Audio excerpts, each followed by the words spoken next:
So my name is Danny. I'm one of the pastors here, and I know everyone's like, "Hey, it's your first message. It's your first time preaching here at Ambassador."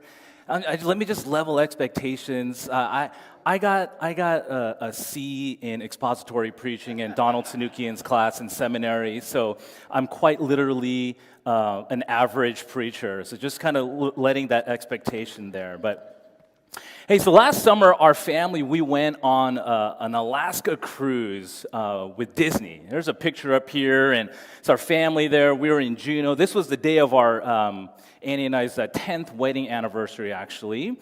And our kids had a great time, the beautiful sunset, like at 10:13 p.m., awesome, like glaciers and waterfalls, and if you've never been on a Disney cruise, it's pretty magical, I gotta say. And I'm not like one of those Disney fans. I can appreciate it, but it was great. I mean, I've always wanted to see Alaska. You see just the mountains, the glaciers, and the wild beauty that's there. It truly is like the last frontier. And you really feel small when you're there, and you can appreciate sort of the bigness of who God is. And I gotta say, the trip, it didn't disappoint. It was awesome. I mean, we saw incredible sights like these things, and we ate our fair share of crab and seafood, which, like, just bring it on. Like, I love that kind of stuff. We got some great Disney shows on the ship. It was so fun. But I gotta tell you that the best part of the cruise was the Oceaneer Club. You guys know what that is? Anyone been on a Disney cruise before?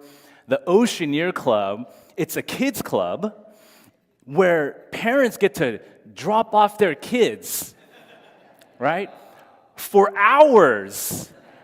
And nobody judges you because the kids are begging for it, and all the other parents are doing it, and you literally leave them there. I mean, there was one night, we picked them up like at 10 o'clock at night, they're just like, but they had a great time, and it was awesome.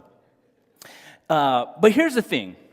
The photo that you see up here, it doesn't tell the whole story. Because as great as this trip was, it wasn't without its pains. For starters, Annie, she got sick the day that we landed in Vancouver. I mean, like fever, chills, the works. And so for the first 2 days, like on the ship, she was just knocked out of commission, couldn't even leave the room. It was bad. Then there was Arya, our adopted daughter. She was, despite the smiles that she might have, taking pictures with all the Disney princesses, she was miserable. She had a horrible, she was just like a complete mess the entire cruise, 7 days. And her behavior just spiraled every day, and it was driving us crazy. And we didn't realize it at first, but as we thought about it, we realized, it's probably because it's the first time since we had, left Thailand with her that we packed these gigantic bags and suitcases and then went to the airport and got on an airplane and went somewhere else. And so, she was probably stirred with a lot of deep fear and anxiety, like, maybe she was being taken away again or something like that. And so it was just, pretty terrible for her and for us.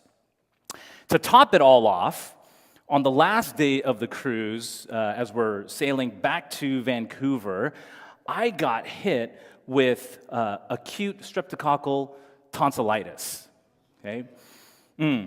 Not just a sore throat. I mean, I'm talking about full-on, can't eat, can't drink, can't talk, feels like knives in your throat, and it was just excruciatingly painful. And I went home. We finally got home. I just couldn't wait to get back home. I was in pain on the airplane, at the airport, and all of that.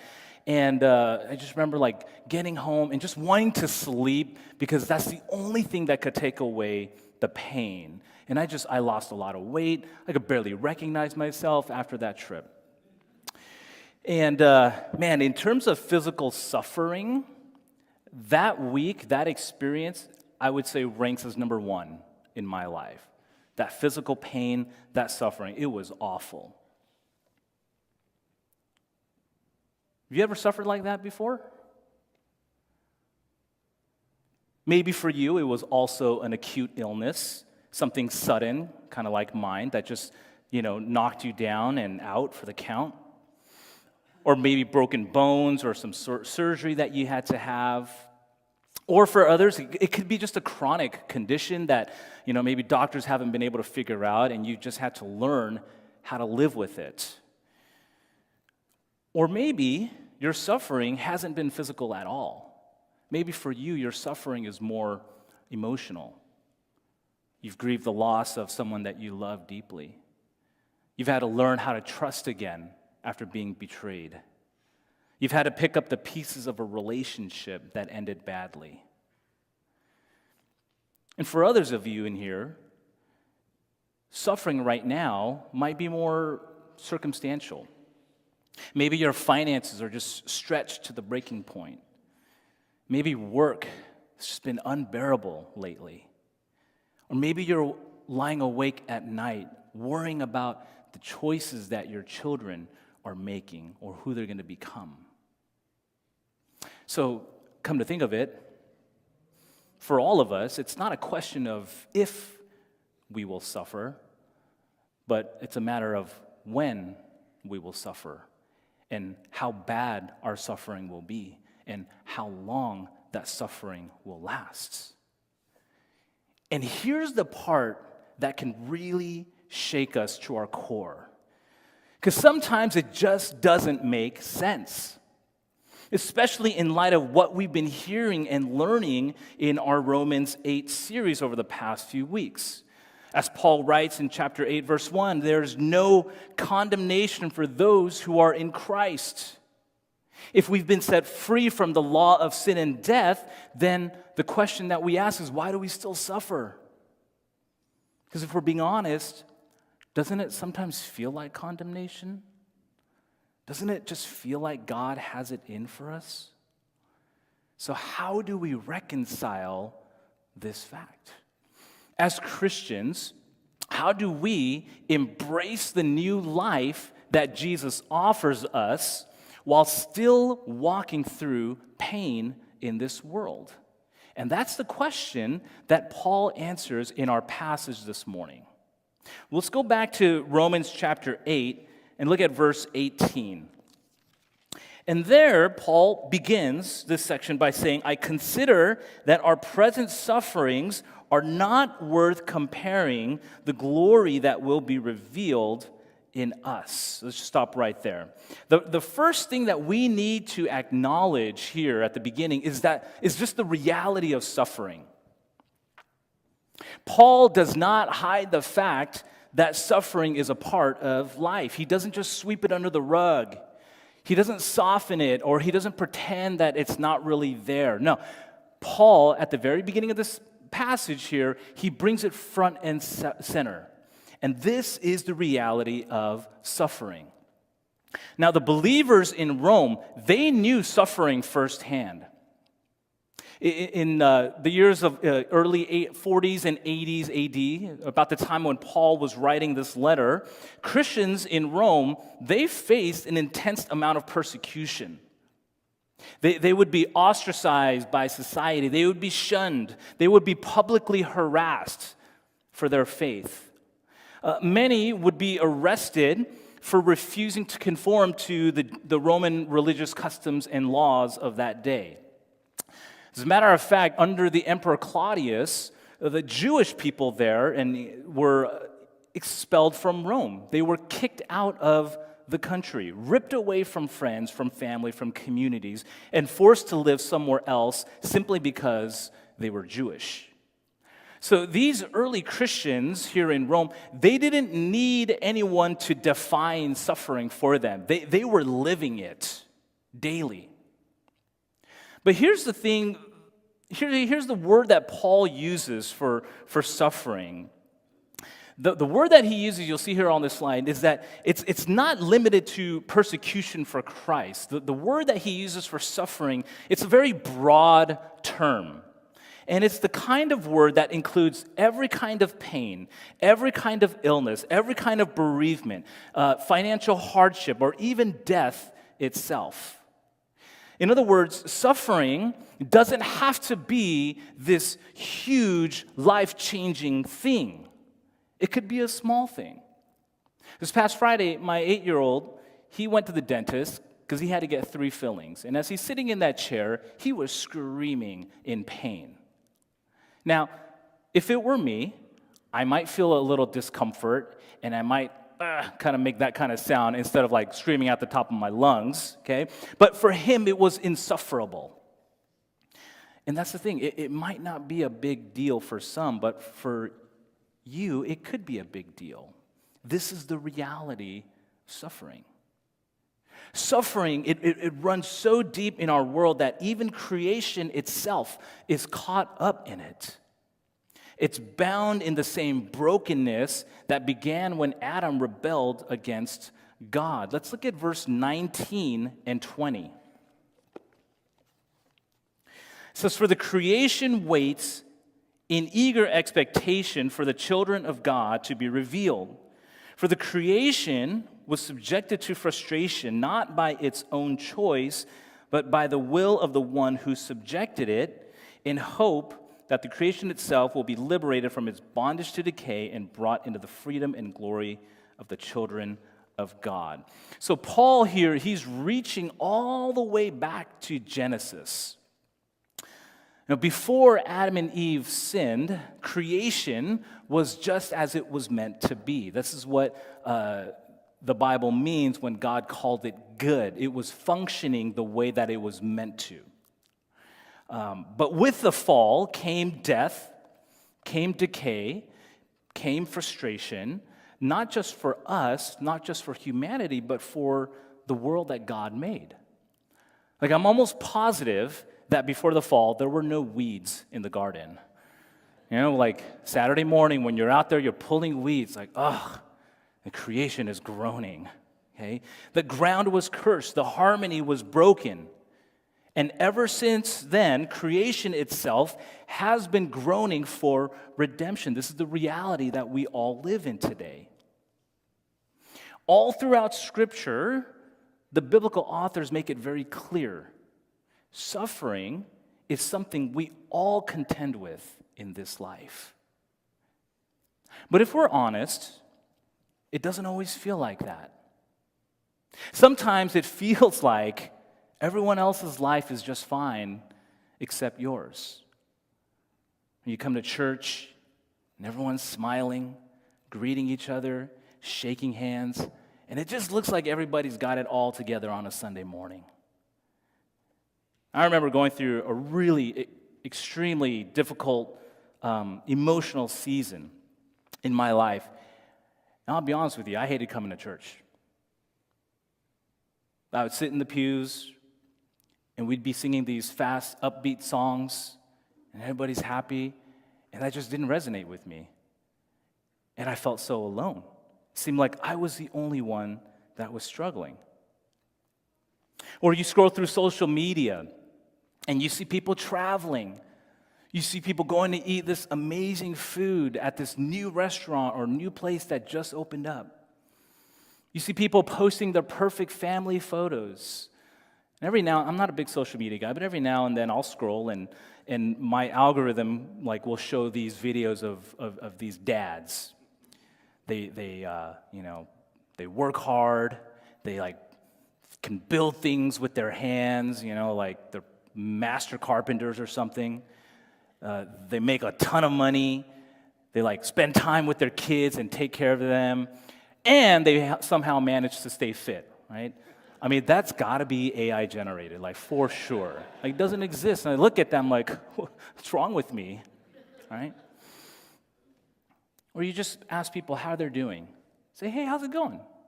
Say, hey, I'm fine. It's great. How are you? And maybe they are fine, but you're not. And so the truth is suffering is real. And it's not just real for some of us, it's real for all of us. And when we face the reality of suffering, something happens inside of us. And we'll call it a refraction, the refraction of suffering. It bends and it distorts our vision, kind of like light that passes through a prism, what suffering does is it refracts how we see ourselves and how we see God.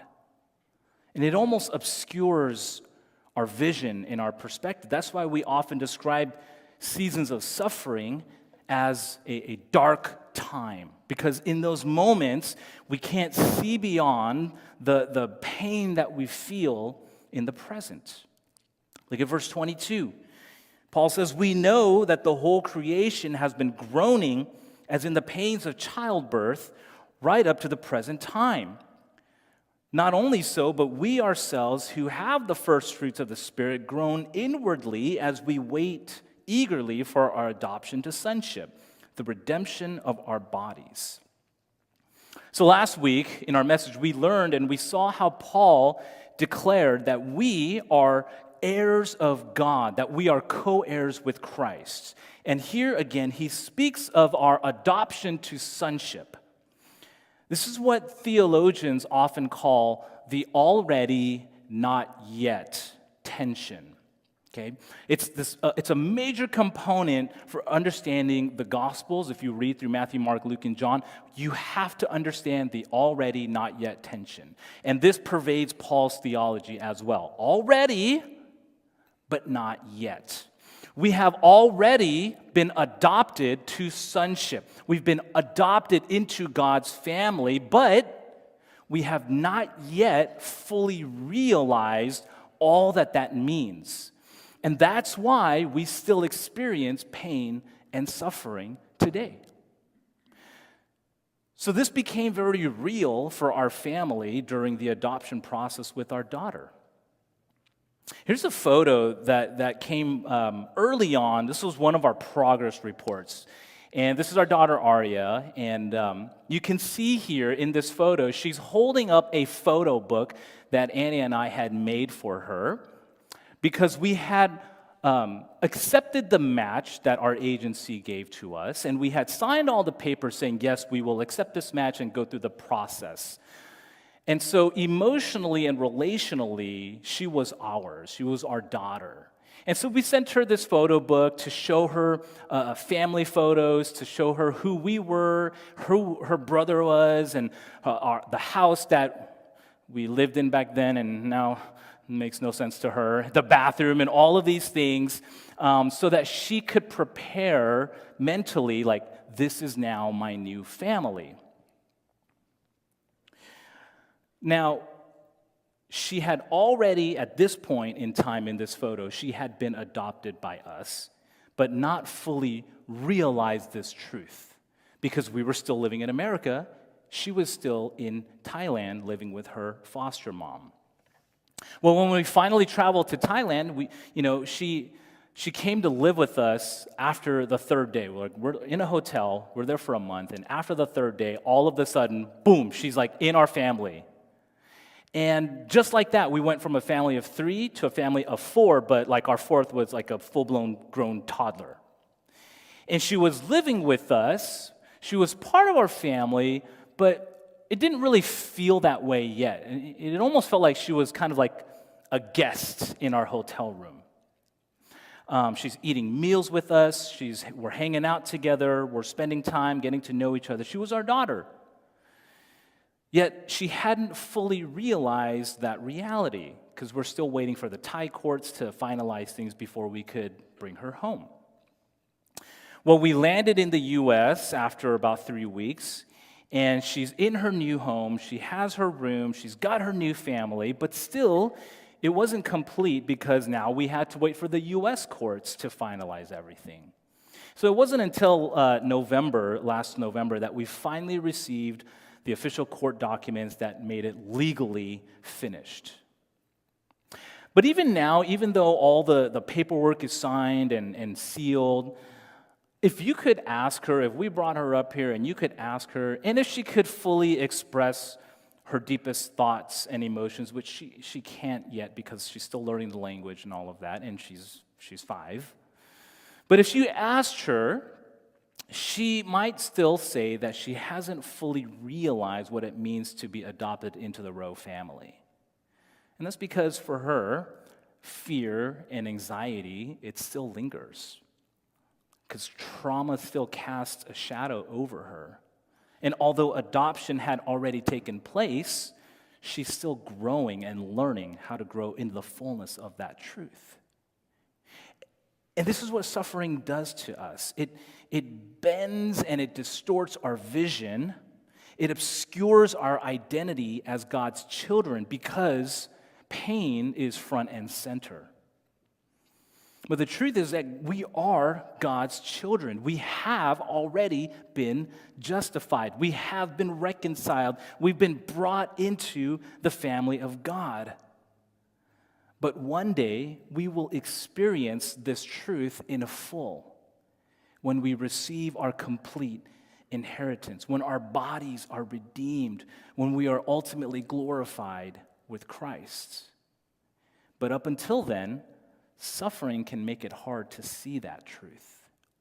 And look, I know that many of us in here have experienced deep suffering, where it truly feels hopeless to the point that all we can do is groan in pain and anguish.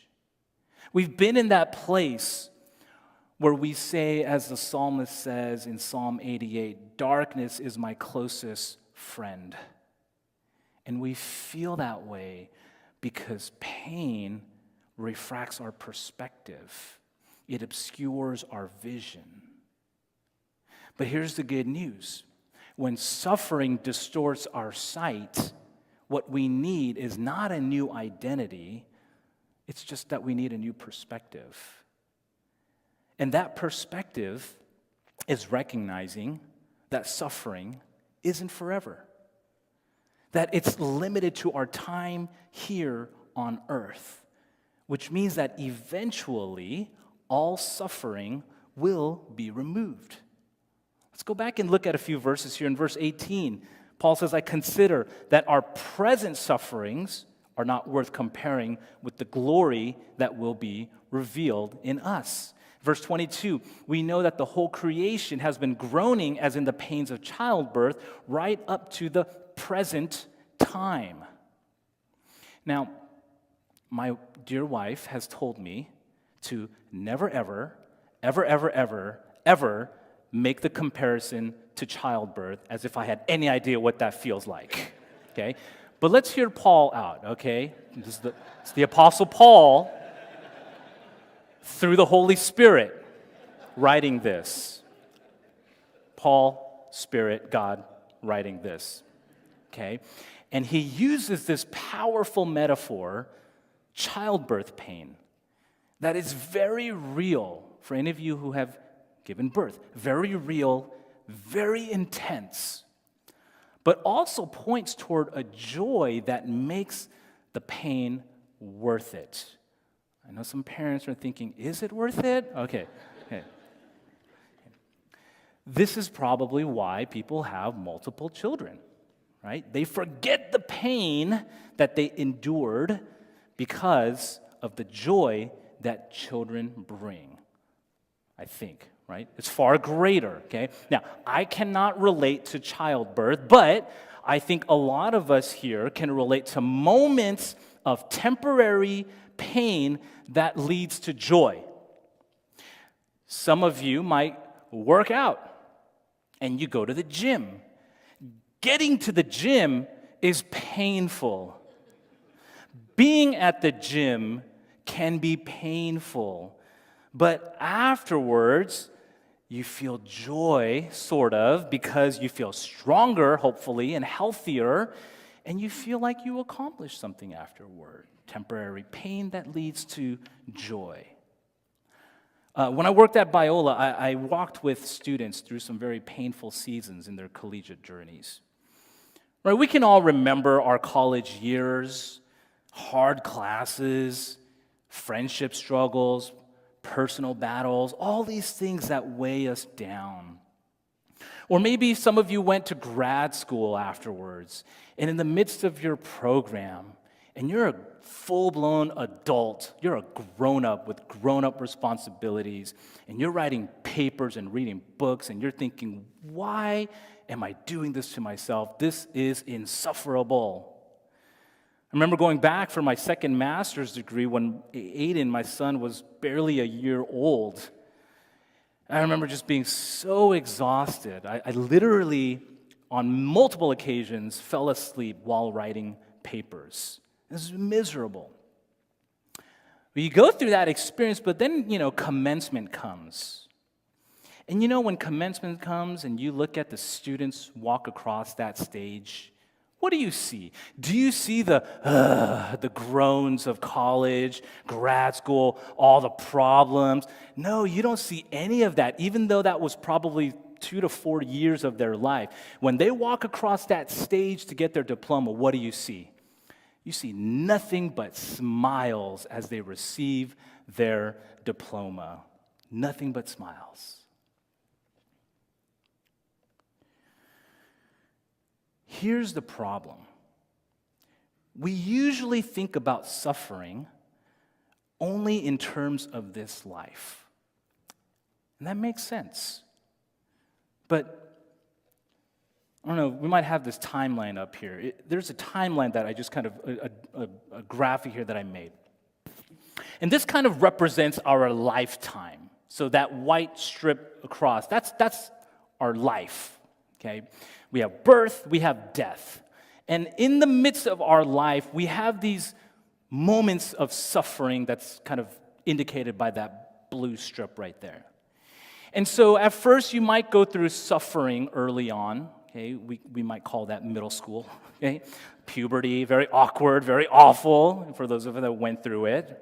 Not for those of us, all of us went through it. Okay, you go through that. You struggle to find your identity, who your friends are, who you fit in with. Like if we just all think back to middle school, right? That was painful. It was painful. It's painful to look at photos of myself in middle school. Like, what was I thinking? Okay. And then, maybe things get a little better and, we kind of find our groove. But then we hit another rough patch. And maybe that rough patch, maybe it's singleness. And kind of just wondering, like I remember being in my 30s wondering, who's going to marry me? Who would marry me? Thank you, Annie. Okay? But I remember in my 30s, like, it's never going to happen.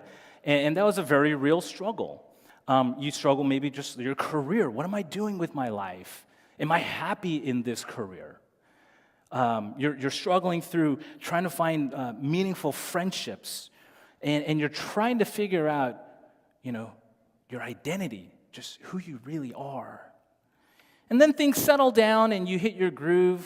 Maybe we call that like our 30s and 40s, maybe, I guess. I don't know. But, as you become an adult, we struggle again and we go through more suffering. And maybe it's the struggle of raising kids, especially when they're young. Oh my gosh. Maybe it's financial stability. Maybe it's caring for aging parents or struggling with our identity, but now it's a midlife crisis. You notice that we struggle with our identity all throughout our life. Then we hit a groove again, but then we hit more hardship and more suffering as we cope with our mortality. Illness, your body starts breaking down. You go through more medical visits, you're on more medication.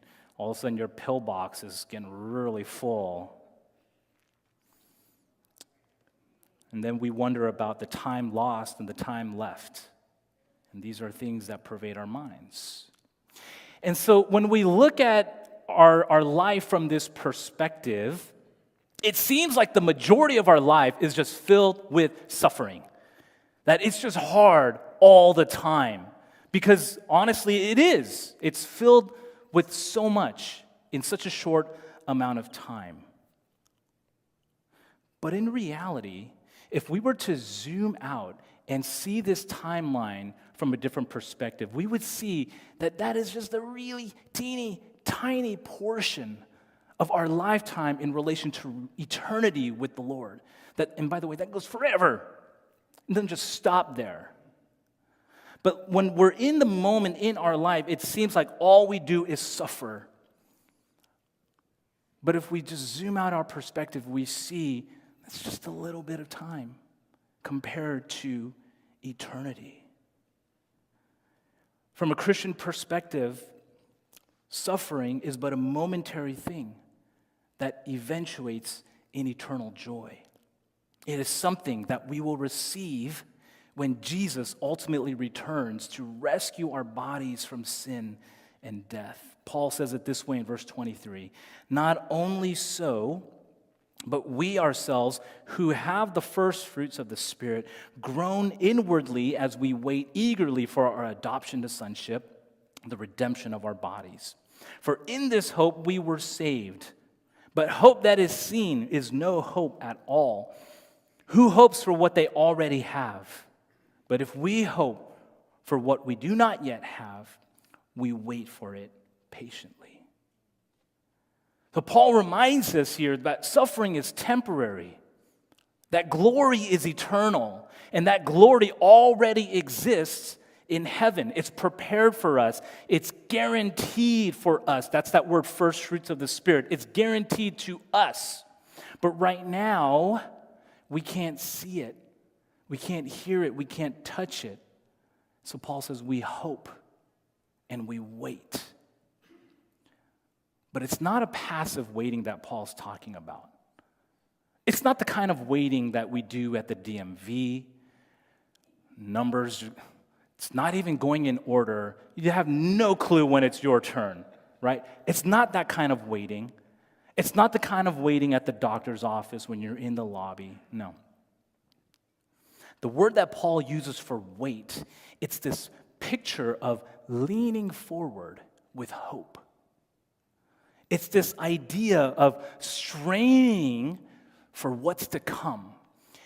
It's almost like if you've ever traveled and you've gone to the subway station and you're at the platform and you don't know, is this the right way? And you on your tiptoes, you look and you're just waiting for the headlights of that train to come, right? That's the image of wait and hope that Paul is referring to here. That's how Christians wait. We wait in expectation for the glory that is to come. His suffering is real, but it's not forever. It's a moment, Paul says, compared to eternity. And that eternity is already secured for us. You know, when we got back from our Alaskan cruise, the first thing I did was schedule an appointment to go to urgent care. And by then, it had been 4 days of excruciating pain that I was trying to manage with throat lozenges. Didn't work. All I could do, I don't know any if you remember, all I could just lay down and groan. She probably put earplugs in to just block out that awful noise.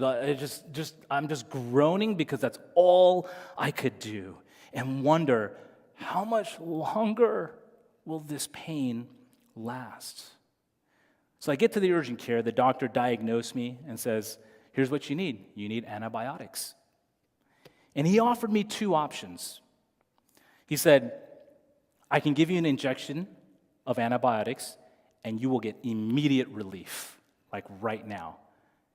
Or you can take them orally and just take some pills, and over time, in a few days, you'll start to feel better." Can you guys guess what option I chose? I chose the pills. And you're like, wait, what? Why on earth would you choose the pills over the immediate relief? Easy. I hate shots. I'm not getting more shots. And it doesn't make sense in a way for me to choose pills that would take longer. But even though the pills took longer, do you know why I was okay with that? Because even just knowing that in a few days relief would come, I was okay with that. because I was no longer waiting for nothing. I was waiting for something that was guaranteed. Just took a few days. I don't regret my decision. It was not bad. I managed through that. Okay? And that's the same kind of perspective that Paul gives us here. Suffering is real. The groaning is real, but it's not the end. See, creation groans for redemption. We as Christians, we groan for redemption. And as we'll see next week, even the Spirit himself groans on our behalf for redemption. So we don't wait with despair. No, we wait with hope. Because one day, these bodies that we live in will be redeemed. They will be glorified. They will be free from pain and suffering forever. So here's the big idea that I want you to take home with you today. And the big idea is this: the groaning is real. Oh, it's real. But so is the glory to come. Groaning now, but glory ahead. So as we close, let me offer just 3 practical ways that we can live out this truth today and beyond. Okay? My first appeal to you is to surround yourself with mature believers. Okay? Surround yourself with mature believers. One of the best ways to gain perspective on suffering is to walk with those who have suffered and who have walked with Christ. How many of us have been encouraged by their words and by the attitudes and faithful endurance of these mature, wise believers? Even in just a month that I've been here, I've already had conversations with people in this church who have gone through incredibly difficult seasons. And when I talk to them and I hear their perspective, it is so deeply encouraging. And this is why we do small groups. It's not just another program in the church. It's about building relationships that lift us up both in joy and in hardship. Standing here, I don't know what everybody is going through. You might be sitting here going through immense suffering and nobody else knows. But I can tell you that when you're part of a tight-knit community, biblical community in a small group, people will know and you can share and you can grow. And so in a couple of weeks, you will have a chance to join a small group for this new season. So if you've never been in one, this is the perfect time to start. So surround yourself with mature believers. Second, serve faithfully. A colleague of mine, Dr. Ken Birding, he's a New Testament professor at Biola and teaches an advanced study class in Romans. And he puts it beautifully. He says, "But for Christ-submitted Christians, longing for what is ahead crystallizes how to live life right now.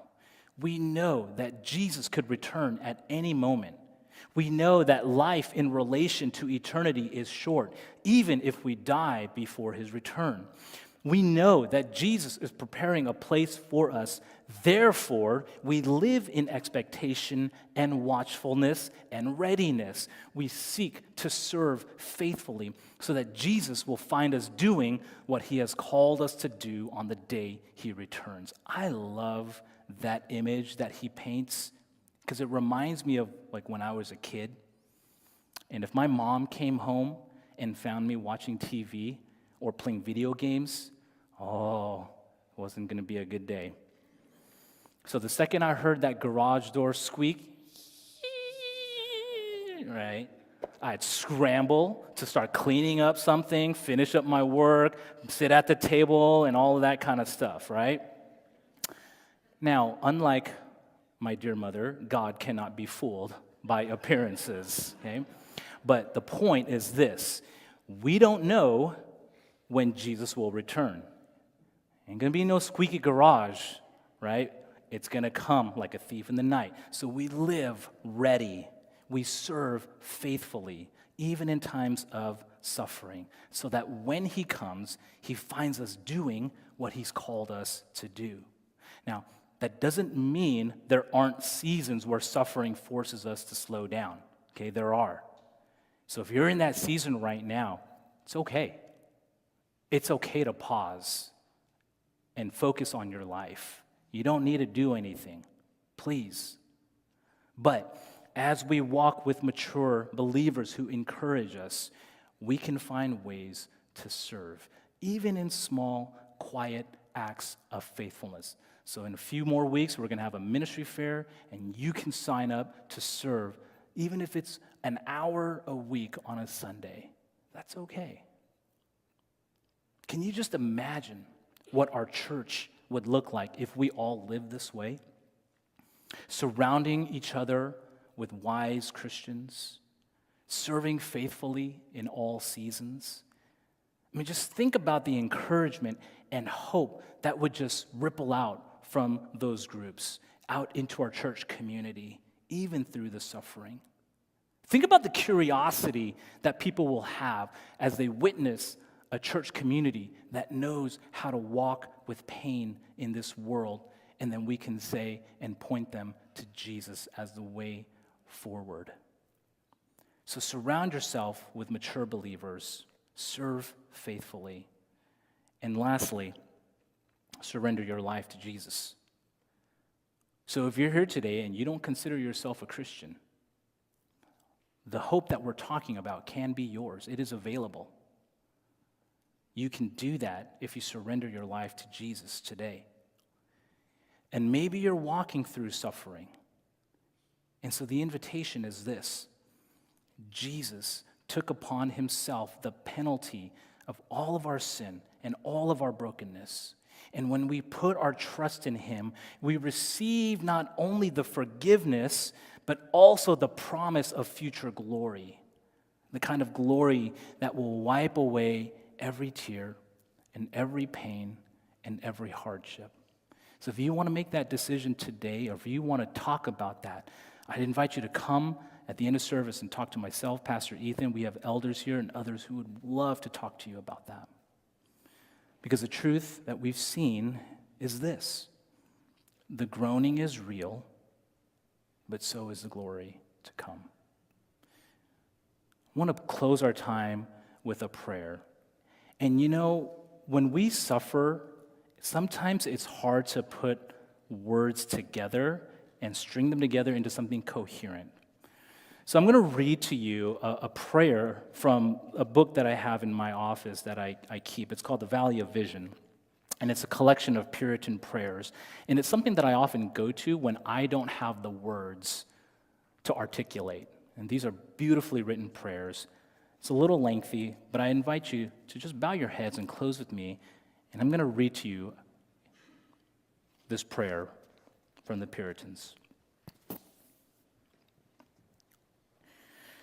Sovereign Commander of the universe, I am sadly harassed by doubts, fears, unbelief, in a felt spiritual darkness. My heart is full of evil surmising and disquietude, and I cannot act faith at all. My heavenly pilot has disappeared, and I have lost my hold on the rock of ages. I sink in deep mire beneath storms and waves, in horror and distress unutterable.